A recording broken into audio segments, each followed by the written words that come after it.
Yeah, he made a tough shot, obviously. You like to keep it out of his hands. But, anytime you dribble up 25-footer, you got to tip your hats with it. He made a tough shot. What's your philosophy? You have a foul here. Yeah, I don't like to foul in that situation, just like our game against Michigan. They use their foul, and then they foul us, and that's how we win the game. So, they earned it. The last thing I want to do is foul intentionally, then all of a sudden Miles gets the ball, and he drives, then we unintentionally foul him, then he hits 2 free throws. He earned it. So, you got to give him credit for that. Coach, in terms of executing in the back your game plan, what you set out to do in this game and how it came to fruition, how do you feel you were able to do that? Well, they made a decision not to double Isaac, and so a lot of people won't continue to go to the well. I wish we would have, made some threes in the second half. I thought in the first half we had a good balance, making some threes and going inside to him. So we wanted to keep going into him, and since they were staying one-on-one, just keep it simple. And we were able to do that, for the most part. 10 misses in a game is a lot for him. I know he has 12 field goals, but for him that's a lot of misses. And just have to keep working. And they made a decision, and so we had to roll with it. That's something that we really harp on with our team. Is they make the decision what to give us. We got to take what they give us, and I think that's an important thing. For our team to have balance. Is just take what the other team gives them, gives us, and play hard.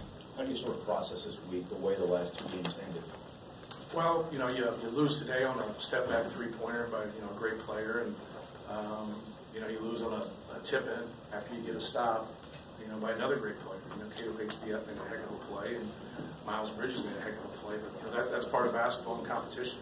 It's a fine line between winning and losing. We've won a lot of games this year, possession-type games. Now, we've lost a couple. You gotta learn from it. I think that's the main thing. If you can be better because of it down the road in March, that can help you. Matt, it does seem that the word is out that the only way to have a shot against Purdue is to not give away open threes. So are y'all anything you can do to counteract what's clearly happening now? No, I think we just keep going to the well. He's a good player. Isaac Costa's a good player, and there's a lot of places that we could have played this game, and and got a little more benefit of some calls and some things that happen. When you're on the road, it's just the way it is. You got to go down there and you got to battle. And they have a lot of bodies to throw at you. I think that's the one benefit that they have. They run a lot of people in there. I think as we continue to play, he's just got to kind of. No one's really done that, what they just did today. And so obviously the game could have went either way. So one more possession for us. You guys will be talking about that's the greatest thing in the world to do is just keep throwing it to him. So it's still a pretty good option. The jumper Kenny Goins made killed us. Did you see on film his ability to do that, or was that? Well, he triple bounced one in Iowa at the end, and helped him win the game. We knew he could shoot. He hit 2 threes against Maryland. He was 3 for 10 in conference play going into the game. So we're familiar with what he can do. But if you have that 5 out on the court, that's the guy you want shooting it. And once again, give him credit. He stepped up. And that was a big basket.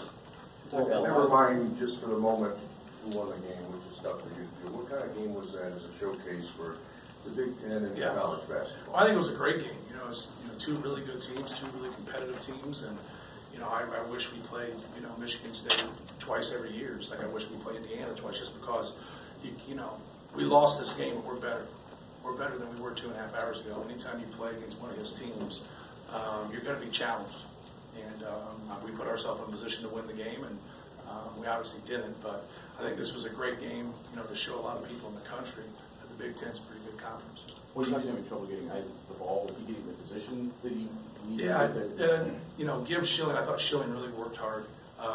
In the last shot he missed, he just had him out a couple of feet extra with it. So, and then that's where we got to try to get him a little bit deeper than that. But no, I like the shots that he was taking.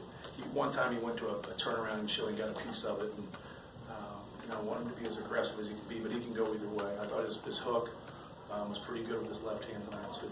Matt, over here, if you would please. You obviously played in the Big Ten. You understand it, and obviously not the loss, but to play in this game, a Judge Heathcote tribute with Gene Tiggett in the house.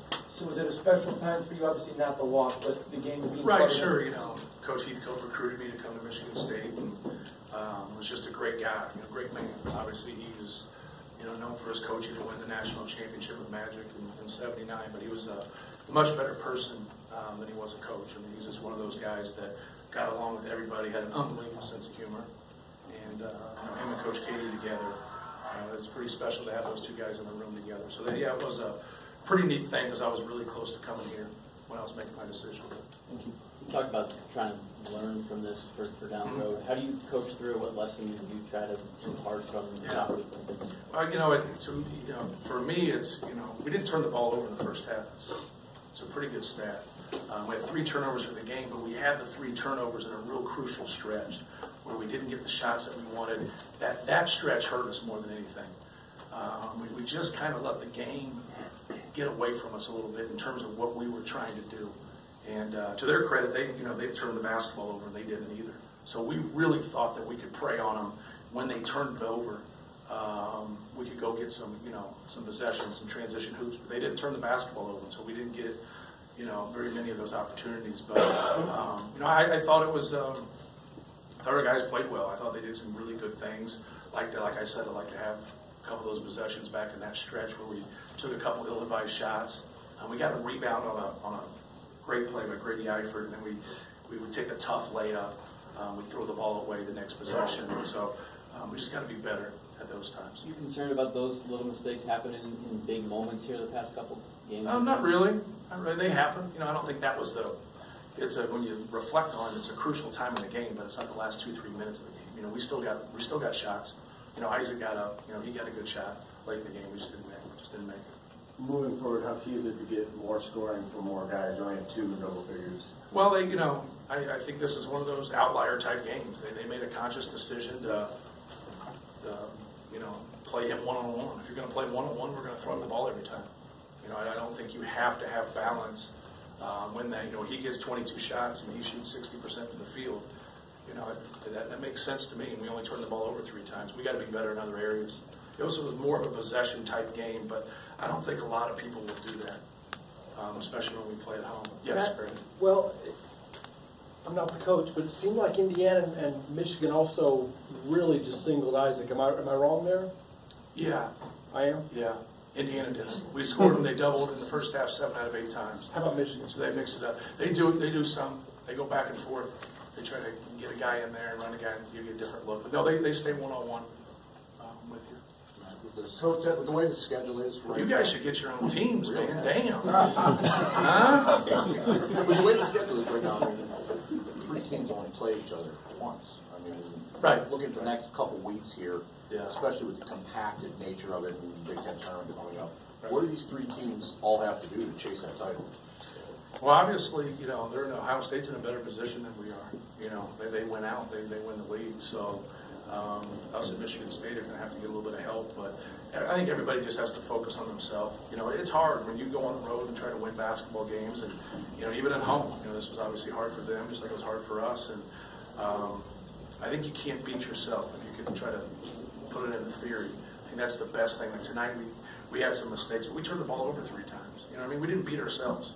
Miles Bridges made a hell of a play, at the end. He misses that, we get a rebound, and it goes in overtime. A lot of things can happen, but he made the play, and that's the way it is. And so I think it's dealing with younger guys, too. We have some older guys. They've been through it. We won the Big Ten last year. But just, California's not going off in the ocean here. You know what I mean? We got to take a couple days off, and we got to get ready for Wisconsin and keep your focus. I know that's coach's talk, but just be simple. Be simple and play to your strengths, and good things will happen. I'm sure you don't have to worry about your guys' confidence with their experience and whatnot, but do you talk to them at all about the way this week went, where these were 2 coin toss games basically at the end, and that doesn't mean you're any worse a team than you were before? Yeah. No question. I don't really get to that, really. I don't sit around and talk about it all the time. If you can't rebound, work on rebounding. If you're turning the basketball over, play 4-on-4, no dribble, get the pads out. Work on functional things that are going to make you better. When you've played in 125 college games, they've heard every speech I have. I got 4 guys, and they're tired of my speeches. They want to win. They want to win, and I like our team. I really like our team. I think we can compete with a lot of people in the country, and sometimes it doesn't go your way. We were in a lot of games this year, both of our Michigan games, Maryland, Northwestern. I'm probably missing a couple, but we were in a lot of possession games that we won. And that's just part of competition. Matt, you were up 9 late in the first half against Ohio State. You were only up 2 at halftime. You were up 10, I think, today, with just a couple minutes left, only up by 5. You put a greater emphasis on those losing those leads those last couple minutes. Yeah, we're just trying to finish the first half better. When we go back and we kind of look at lineups and different things, there's nothing that jumps out that is consistent in some of our errors. It's just, we just got to do a better job of maintaining leads and finishing up the half. Other night, obviously, it was worse than tonight in terms of letting that lead kind of slip a little bit. But there's another team out there, competing, so it's not as easy as it might seem. Anything else? You guys broke the record for questions. Thanks.